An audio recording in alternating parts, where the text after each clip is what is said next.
Gracias. Ahora cedo la palabra a la maestra Robles.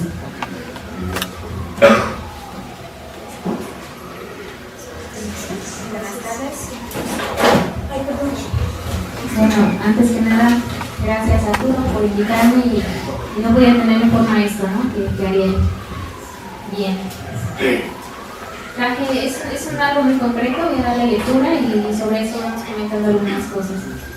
De manera general, estaríamos de acuerdo con determinadas líneas temáticas que presenta Mayo Alarcón y con ello reconocemos su esfuerzo para esbozar algunas características en torno a la metáfora y principalmente el intento de situarla y hacerla traslúcida en el discurso filosófico. En primer lugar, Mayo indica en su breve introducción 4 intenciones a desarrollar en el texto. Cito, son 4. La primera, la metáfora como figura literaria. 2. La importancia y relación de la literatura y la filosofía. 3. Discrepancias entre un texto literario y un texto filosófico. Y 4. Indagar qué es lo que diferencia a ambos estilos a pesar de la presencia de elementos metafóricos en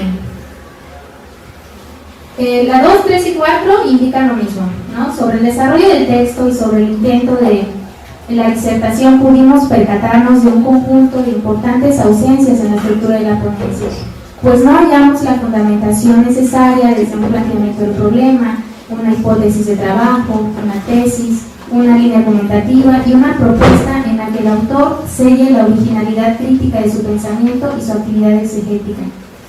Por lo tanto, más que una réplica propiamente dicha a la exposición de Mayo, quisiera únicamente fijarme en unas cuestiones que me parece revisten un interés significativo. Se trata sobre todo en ciertos aspectos relacionados con el tratamiento de la metáfora, las cuales me parecen fundamentales para hablar del tema en cuestión, más aún tratarlo en su relación con el discurso filosófico. De modo concreto, estos aspectos que mencionaremos a continuación sobre la lectura de los límites de la interpretación de Umberto Eco intentan sugerir y complementar el trabajo que hoy se presenta. En el apartado 3.3 de la interpretación de las metáforas, Eco pone de relieve la dificultad de proponer una teoría generativa de la metáfora, a diferencia de otro fenómeno contextual, es decir, la exposición lineal de un texto que ya está ahí. Por consiguiente, Eco propone una vía en la que se analice el mecanismo según el cual se interpretan las metáforas. Ese sería como un primer punto, ¿no?, de partida. Es decir, analizando las fases de un procedimiento interpretativo, es posible formular algunas conjeturas sobre las fases de su generación y dilucidar de qué modo se genera en el discurso filosófico. Sobre este aspecto se encuentra el intérprete genuino de una metáfora, que según Eco, cito, debería situarse siempre en el punto de vista de quien la oye por primera vez y en su momento percatarnos de la absurdidad. Por ejemplo, está el fenómeno de la catacresis. La catacresis es una figura retórica que se usa metafóricamente para hacer uso o nombrar la parte del cuerpo de un animal, no de una persona, y poder nombrar o designar aquello que no tiene o no posee un animalismo concreto. Por ejemplo, la pata de la mesa, ¿no?, el brazo del mar, que al descubrirla se llega a ver, pese a todo automatismo lingüístico y vocista, una mesa humanizada.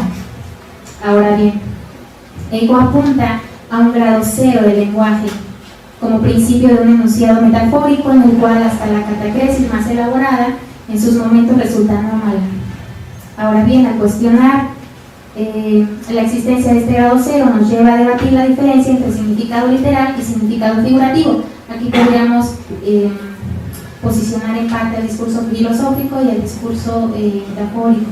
Pues este grado cero en ocasiones es correlativo a ciertos contextos, como apunta el propio Riquet en la metáfora viva y Cohen. Por ejemplo, en contextos técnicos y científicos, supongamos la frase ojos luminosos, si preguntamos si debe entenderse literalmente y preguntarle a un electricista, nos pone una definición de luminoso, ¿no? Otro punto, Arturo, es no confundir metáfora con alegoría.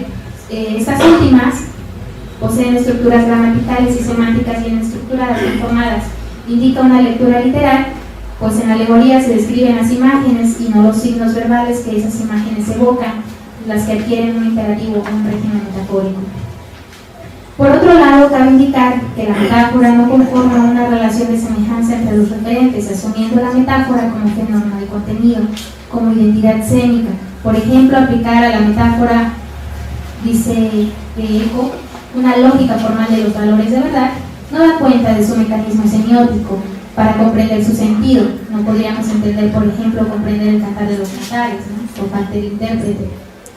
Otra relación de la metáfora, esto es referente a la mecanismo generativo de la metáfora, ¿cómo se genera la metáfora? Otra relación de la metáfora con la filosofía, pues es el tratamiento que da Nietzsche, ¿no?, quien intenta desmontar las ficciones lingüísticas de la metafísica a partir de su crítica a la idea de verdad como adecuatio, como conjunto activo de metáforas, metonimias, antropomorfismo como elementos constituyentes en las relaciones humanas. Estos mismos elementos, indica Nietzsche, padecen el detonante de sus propios extremos en su uso, fundado en la elevación, extrapolación, en su excesivo ornamento poético y retórico. Dentro de la consideración nietzscheana, pues sobre verdad y mentira en sentido extramoral, reclama la reflexión sobre el origen metafórico de los conceptos, instituyendo el olvido del mundo primitivo de las metáforas en su generatividad.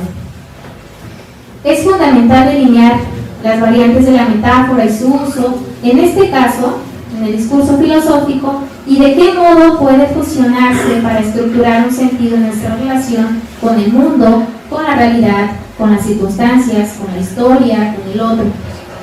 Y si esto responde a la existencia clásica de la filosofía o la existencia clásica filosófica, que es el deseo de saber. Ya Nietzsche, ¿no?, en este texto sobre verdad y mentira en sentido extramoral, alude por qué la metáfora ha de ser más importante para la vida que la propia razón, y en ese tratamiento el lenguaje apunta a una razón metafórica, lo que para María Zambrano será una razón poética, en que es posible integrar razón y vida, filosofía y poesía, lenguaje unívoco y lenguaje plurívoco, lo uno, lo diverso, lo homogéneo, lo heterogéneo.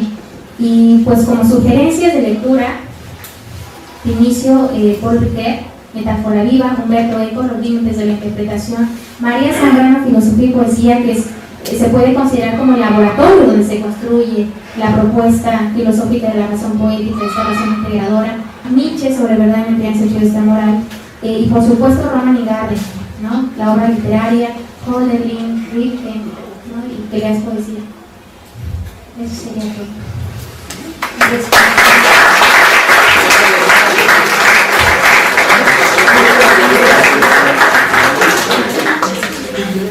Gracias. Ahora pasamos a un breve receso de 10 minutos para pasar.